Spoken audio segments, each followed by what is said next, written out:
우리 사람은 과거를 회상하곤 하죠. 과거를 회상할 때 크게 두 가지죠. 그때가 좋았지 하고 회상하는 경우 있죠. 그때가 좋았지.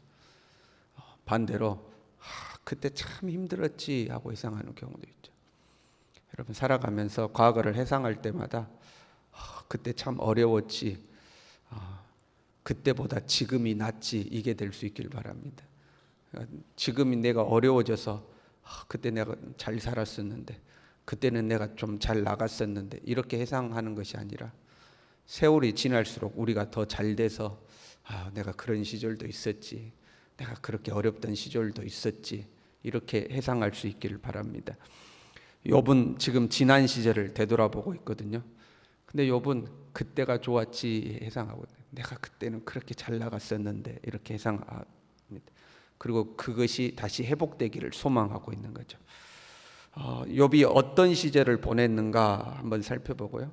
저는 이 욥의 과거 시절을 보면서 우리 성도들이 다 이런 은혜를 누렸으면 좋겠다, 이런 마음이 들었거든요. 어땠는가 한번 봐볼까요? 6절부터 보면 이렇게 돼 있어요. 저주로 내 발자취를 씻으며 바위가 나를 위하여 기름 시내를 쏟아냈으며. 가축들이 번성해가지고 그 가축들에게서부터 나온 소산물이 젖이 얼마나 풍성했든지 그 젖으로 내 발을 씻을 정도였다는 거죠. 바위에서 기름 시내를 쏟아냈다는 것은 주로 이제 감람나무가 바위산에 있는데 그 감람나무 기름이 얼마나 풍성하게 나왔든지 그 기름을 물쓰듯 했다, 이제 그런 표현입니다. 우리식으로 하면 거의 돈을 휴지로 썼다, 이제 이런 표현입니다. 그만큼 풍요로웠다 하는 거죠. 7절에는요, 그때에는 내가 나가서 성문에 이르기도 하며 내 자리를 거리에 마련하기도 하였느니라. 이 욥의 사회적 지위를 말하는 겁니다. 성문은 공적인 업무가 수행되던 곳이고 또 재판이 있었던 곳이죠. 거기에 욥의 자리가 있었다 하는 겁니다. 욥이 가면 거기 앉을 자기 자리가 있었다. 사회적 지위가 있었다. 공적 업무를 수행할 수 있는 공적 지위가 있었다, 그런 말이죠. 8절에는요, 나를 보고 젊은이들이 숨으며, 여기서 숨었다고 되어 있는데 내가 가면 젊은이들이 길을 비켜 서는 것을 말하는 겁니다. 욥이 탁 가면 사람들이 어서 오십시오 하고 다 길을 비켜 서는 거죠. 노인들은 일어서며, 존경의 표현이잖아요. 우리가 어른이, 내가 앉아있다가 어른이 들어오면 자리에서 일어나서 예의를 표현하는 거잖아요. 나보다 상급자가 들어오면 자리에 앉아있다가 이제 일어서는 게 예의죠. 요즘 아이들은 그런 걸 잘 모르는 것 같아요. 그래서 좀 우리가 아이들에게도 그런 걸 가르칠 필요가 있죠.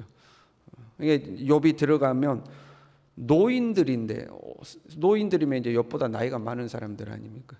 그럼에도 불구하고 욥이 들어가면 자리에서 일어나서 욥에 대한 존경을 표시하는, 그 정도로 욥이 권위가 있었음을 보여주는 거죠. 유지들은 말을 삼가고, 유지는 이제 두목, 수령, 관리자, 이제 그런 말이거든요. 고위 관리자들이 이제 욥이 이야기를 하면, 욥이 말을 시작하면 그들이 이제 말을 멈추는 거죠. 우리가 그렇잖아요. 권위자가 말을 시작하면 나머지 사람들이 말을 그치고 그 권위자의 말을 듣는 거잖아요. 그리고 지도자들도 말소리를 넣지 않고 조용해지는 거죠. 그러니까 욥이 공적 업무의 자리, 재판의 자리에 앉아서 이 사람이 이렇게 말하고 저 사람이 저렇게 말하고 서로 의견을 주고받는데, 욥이 말하기 시작하면 다른 사람들은 그 욥의 말을 들어야 돼요. 자기의 말을 못할 정도로 혀가 입 천장에 달라붙어서 욥이 이야기를 하면 감히 말을 못할 정도로 욥이 권위 있는 사람이었다, 그런 표현입니다. 공적인 자리에 있다가 욥이 말을 하면 다른 사람은 이제 말을 못하는 거죠. 그 정도로 권위가 있는 사람이었다 하는 겁니다. 귀가 들으니 나를 축복하고 눈이 본즉 나를 증언하였다. 참 멋진 표현인 것 같아요. 귀가 들으니 나를 축복하고 눈이 본즉 나를 증언하였다.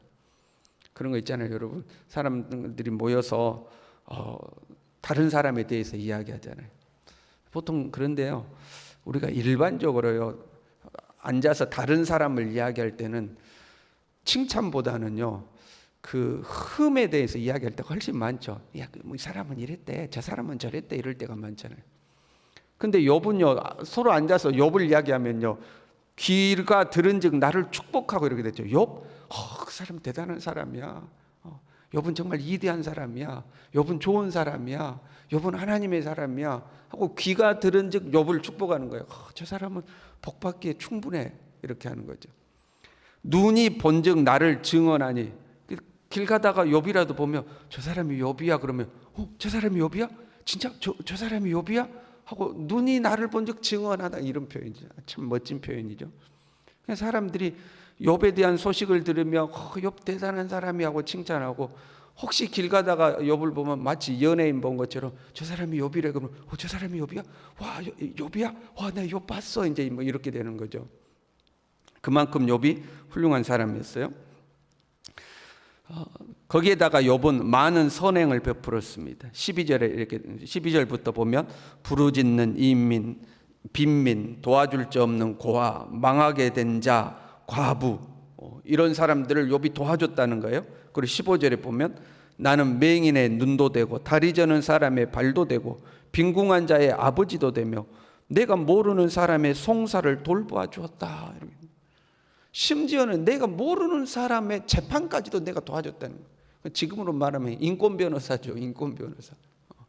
다리 저는 자에는 발도 대주고 못 보는 사람에게는 눈도 대어주고 빈궁한 자에게는 아버지도 대어주고, 심지어는 내가 모르는 가난하고 힘든 사람인데 내가 전혀 모르는 사람이지만 그 사람의 재판을 내가 대신 도와주었다. 지금의 인권 변호사 같은 역할까지 한 거죠. 사람이요, 부유해지고 권세가 많아질수록 존경받기가 쉽지가 않습니다. 왜 그러냐면 내가 부유해지고 권세가 많아지면 다른 사람이 나에게 거는 기대도 그만큼 커지기 때문에 그렇습니다. 불우이웃 돕기를 해요. 불우이웃 돕기 합시다 해서 제가 만약에 10만 원 불우이웃 돕기를 냈어요. 그러면 목사님 형편도 어려우신데 목사님이 10만 원 내시면 괜찮지 이렇게 생각하겠죠. 근데 순천에서 제일 부자가 10만 원 냈어요. 그럼 우리 뭐라고 그래요? 아이고 저 부자가 수십억 수백억 갖고 살면서 불우이웃 돕기 하는데 10만 원 냈다고 찌찌찌 하지 않겠어요, 여러분? 그러니까 부유해지고 권세가 커질수록 사람들이 기대치가 높아져요. 그래서 힘 있는 자가 사람들에게 존경받는 게 쉽지가 않습니다. 사람들에게 존경받는 게 쉽지가 않아요. 그런데 이 욥은 이 어려운 사람들을 돕고 선행을 베푸는 데 힘을 썼어요. 인색하지 않았어요. 그래서 사람들이 망해가는 사람도 자기는 망했는데도 불구하고 그래도 욥은 복 받아야 돼, 욥은 복 받을 만해 하고 망해가는 사람도 욥을 축복했어요. 망해가는 자도 욥을 위하여 복을 빌었다, 이렇게 돼요.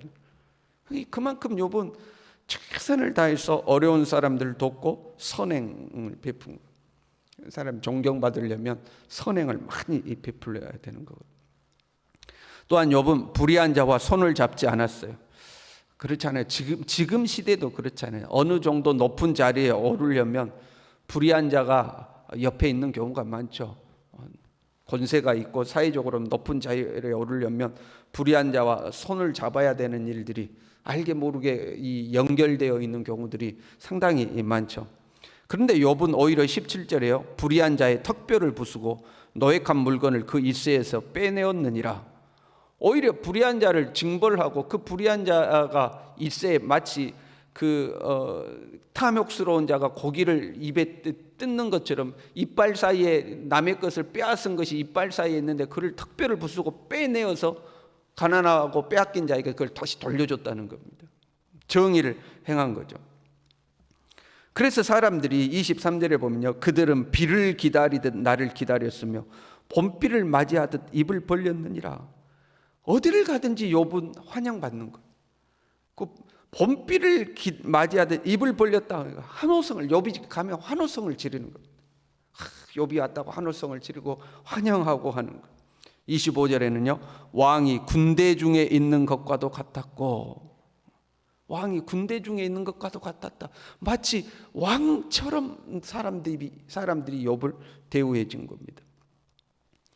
사람이 개인적으로는 성공했는데요, 개인적으로는 부도 얻었어요, 개인적으로는 높은 자리에 올랐어요. 그러면 그런 거 있잖아요. 그 사람한테 내가 도움을 좀 얻어야 되니까 그 사람 앞에 가면 머리를 조아리고 속에도 없는 말로 당신은 참 위대한 사람입니다. 훌륭한 사람입니다. 도움을 받아야 되니까. 근데 그 사람이 없는 자리에서는 아이 그 사람 말이야 하고 이제 안 좋게 평가하는 경우 있잖아요. 내가 도움을 얻기 위해서 그 사람을 가까이 하지만 사적으로는 가까이 안 했으면 좋겠어. 우리끼리 있으면 저 사람이 야 조금 더 가자 뭐 이런 경우 있잖아요. 사람이 이렇게 되면 안 되잖아요. 근데 욥은 그 공적으로도 도움을 얻을 수 있는 사람이었지만 사적으로도 오면 환영받는 사람. 어디를 가든지 욥이 오면 환영하고 환호성을 지르고 어서 오라고 그러고 욥이 오기를 기다리고 있고. 여러분 그런 사람이 될 수 있길 바랍니다. 그렇게 환영받는 사람이 되는 거예요. 어떻게 욥은 이런 은혜를 누리고 이런 사람이 될 수 있었는가?